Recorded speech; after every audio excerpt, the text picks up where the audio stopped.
तो मैं आपको बोलूं कि एक फिटकिड़ी झा है, वो नहीं चाहता है कि इस देश इस प्रदेश में जो मार्शल कौमें हैं, जो कृषक जातियां हैं, वो इकट्ठा हो। एजेंट बन के पार्टियों में बैठे हुए हैं ऐसे लोग। और किसके होंगे? जिनका केंद्र में सरकार है उनके एजेंट हैं। ऐसे लोग जब लगेगा, आरजेडी आज इस बात को नहीं समझ रही है, हम उनके शीर्ष नेतृत्व को समझाने का हम कोशिश कर रहे हैं। ऐसे लोग तभी तक हैं, न इसके पहले थे और न इसके बाद रहेंगे। ऐसे लोग तभी तक होंगे जब तक आरजेडी अस्तित्व में होगी। जैसे लगेगा कि कमजोर हो गया, सबसे पहले ये भाजपा के गोद में जाके। मैं किसी व्यक्ति विशेष के बयान का जवाब देने के लिए खड़ा नहीं हुआ। दुर्भाग्यपूर्ण ये हुआ है कि लोकतंत्र के सबसे बड़े मंदिर में हाल के दिनों में 2 घटनाएं हुई। हमारे पुरखों ने असीम कुर्बानियां देकर आजादी और लोकतंत्र को बहाल किया।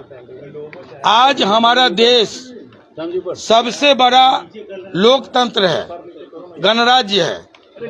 एक धर्मनिरपेक्ष और समाजवादी गणराज्य में राष्ट्र के सबसे बड़े लोकतंत्र के मंदिर में अगर किसी धर्म विशेष पर टिप्पणी होती है या किसी जाति विशेष पर टिप्पणी की जाती है, तो ये कार्रवाई चाहे राज्यसभा हो या लोकसभा हो, उसकी कार्रवाई में दर्ज हो जाता है।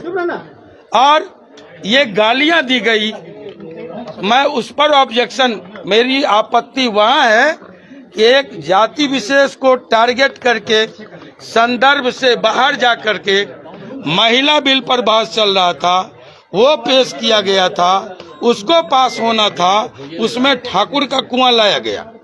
ये एक बीमार मानसिकता का द्योतक है। ये पूर्वाग्रह से ग्रसित व्यक्ति का कि संकीर्ण मानसिकता का परिचायक है और मैं उसके खिलाफ खड़ा हुआ।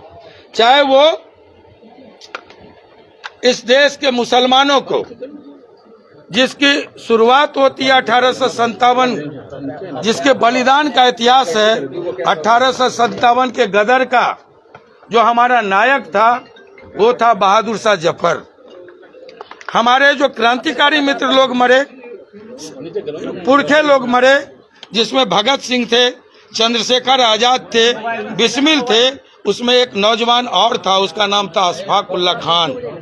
अगर गांधी के नेतृत्व में इस देश में आजादी की लड़ाई हुई, 42 की या 47 की आजादी है, तो उसके पीछे भी सीमांत गांधी, अब्दुल गफ्फार खान, आपको अबुल कलाम आजाद, ऐसे दर्जनों लोगों की असीम कुर्बानियां हैं। सबको लेके ये मुल्क आजाद हुआ। यहाँ लोकतंत्र की बहाली हुई। आजादी और लोकतंत्र के लिए हमारे इन पुरखों ने कुर्बानियां दी। मुल्क की आजादी के बाद यहाँ के बॉर्डर की हिफाजत की बारी आई तो कैप्टन हमीद आगे आकर के पेटेंट टैंक को तोड़ने का काम किया। आज कोई सांसद निकले लोकतंत्र के सबसे बड़े मंदिर में अगर किसी धर्म विशेष को गाली दे, कोई सांसद निकले राज्यसभा के अंदर जाकर किसी जात विशेष को गाली दे, तो ये बर्दाश्त के काबिल नहीं है। लोकतंत्र के आप चौथे स्तंभ हैं, आप लोकतंत्र के पहरुआ हैं। आपकी भी जिम्मेवारी बनती है कि जात विशेष को गाली दिया जाए, उसको टारगेट किया जाए, या धर्म विशेष को कटुआ आतंकवादी कहा जाए, या ठाकुर देखे कि ठाकुर को मारो, अपने अंदर के ठाकुर को मारो। ये बार बार दोहराना ये कतई बर्दाश्त के लायक नहीं है और इसको कोई भी लोकतंत्र के मूल्यों में यकीन करने वाला कोई व्यक्ति कभी बर्दाश्त नहीं।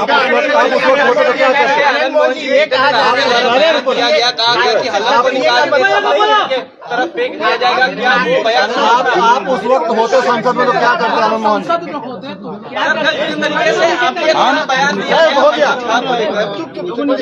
हम इसके प्रोटेस्ट में होते। महिला बिल पर हमारे मार्शल आर्ट का इतिहास है। पहला मार्शल आर्ट, दूसरा मार्शल आर्ट राजनारायण जी जो समाजवादी लीडर थे, उनके बाद आनंद मोहन का मार्शल आर्ट हुआ था इसी महिला सदन के बिल के सवाल पर, महिला आरक्षण बिल के सवाल पर। तब मेरे हाथ कटे थे, तब मेरे सर में शीशे गथे थे। लोग महिला बिल के सवाल पर भाषण देते हैं, आनंद मोहन का लहू बहा है। लोग भाषण देते हैं पक्ष और विपक्ष में। लवली आनंद की गिरफ्तारी हुई है आधी आबादी को आधा हक के सवाल पर। हम पहले कह चुके हैं हम क्या करते। हम फिर से एक बार मार्शल आर्ट होता, फिर से हम इसका प्रोटेस्ट करते, हर कीमत पर इसको रोकते। आपने जीप खींचने की बात कही थी, लेकिन आपने जिस खींचने की बात कही अभी यहाँ कुछ नहीं बोल। आप सुन लिए ना, रिपीट कीजिए। क्या अड़िग है अपनी बातों पे? बिल्कुल अड़िग है, जो हम बोल गए उसको रिपीट कीजिए। लेकिन राष्ट्रीय जनता दल उसी वीडियो को पोस्ट करके कहती है कि शानदार भाषण है मनोज झा का संसद में। मुबारक हो। देखिए, आपने फिटकिरी का नाम सुना है? पहले लोग दाढ़ी बनाते थे तो फिटकिरी का इस्तेमाल करते थे। आप कट सेब के बाद करते थे ना। आप उस फिटकिरी का एक काम है, एक बड़ा काम है। एक तो ये कीटाणुनाशक है और दूसरा काम क्या है कि 1 टन 1 क्विंटल आप 1 ड्रम दूध ले लीजिए, 1 ढेला फिटकिरी उसमें डाल दीजिए, दूध फट जाएगा, जमने ही नहीं देगा। तो मैं आपको बोलूं कि एक फिटकिरी झा है, वो नहीं चाहता है कि इस देश इस प्रदेश में जो मार्शल कौमें हैं, जो कृषक जातियां हैं, वो इकट्ठा हो। एजेंट बन के पार्टियों में बैठे हुए हैं ऐसे लोग।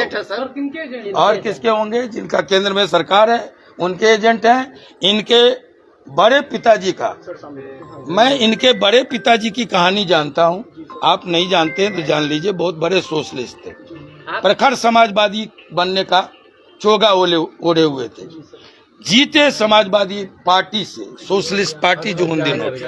और जैसे ही कांग्रेस की चलती आई, सरकार बनी, समाजवादी चोला को उतार के फेंक के बल्कि कहिए और कांग्रेस में जाके मंत्री हो गए। ऐसे लोग जब लगेगा, आरजेडी आज इस बात को नहीं समझ रही है, हम उनके शीर्ष नेतृत्व को समझाने का हम कोशिश कर रहे हैं। ऐसे लोग तभी तक हैं, न इसके पहले थे और न इसके बाद रहेंगे। ऐसे लोग तभी तक होंगे जब तक आरजेडी अस्तित्व में होगी। जैसे लगेगा कि कमजोर हो गया, सबसे पहले ये भाजपा के गोद में जाके आपकी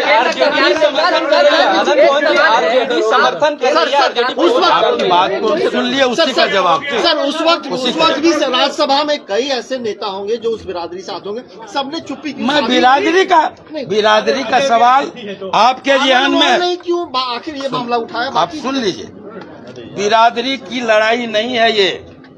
एक कम्युनिटी विशेष को एक व्यक्ति ने जो गाली दी है, उसके खिलाफ संघर्ष है, उसके खिलाफ आवाज है। आपको हमने कहा धर्म को टारगेट करके एक व्यक्ति को गाली नहीं दी गई, एक धर्म को टारगेट किया गया जिसका शानदार बलिदान का इतिहास है 1857 से लेके 1942 तक। और आजादी के बाद हमारे बॉर्डर की हिफाजत के लिए कैप्टन हमीद बन के, अगर आप उस पर उंगली उठाइएगा, उसकी राष्ट्रभक्ति पर उंगली उठाइएगा, तब भी आनंद मोहन बोलेंगे। जब आपके सवाल पर कोसी के इलाके में आपकी इज्जत, अस्मत, आबरू, खेत खलिहान का सवाल आया, तब भी आनंद मोहन बोला था। तो हम अपने सवाल पर क्यों नहीं खड़े हों? हमारे अंदर भी एक जमीर है। कहा जा रहा है कि आपकी गाड़ी अंदर नहीं जाएंगे, लालू जी साहब मिलने गए थे, लालू जी साहब आप व्याकृत राजनाथ सिंह से आपकी मुलाकात हुई है दिल्ली में, ये कोई नाराजगी नहीं है, आपकी गाड़ी अंदर नहीं जाएंगे। कोई नाराजगी नहीं है। आप मुलाकात करने गए थे, अब लेकिन आप सब आप लोग क्रिएट कीजिए। लालू जी का नीतीश जी का झगड़ा हो गया, आनंद मोहन मिलने चले गए, जवाब के लिए हम नहीं है। राजनाथ सिंह से मुलाकात कर ये अव्याकृत सुनिए, ये बुद्ध ने कहा, महात्मा बुद्ध ने, कि कुछ प्रश्न होते हैं जिसके जवाब दिए जाते हैं, कुछ प्रश्न ऐसे होते हैं जिसको अव्याकृत करके और रद्दी के टोकरी में फेंक दीजिए। आपके इन प्रश्नों को मैं खारिज करता हूँ।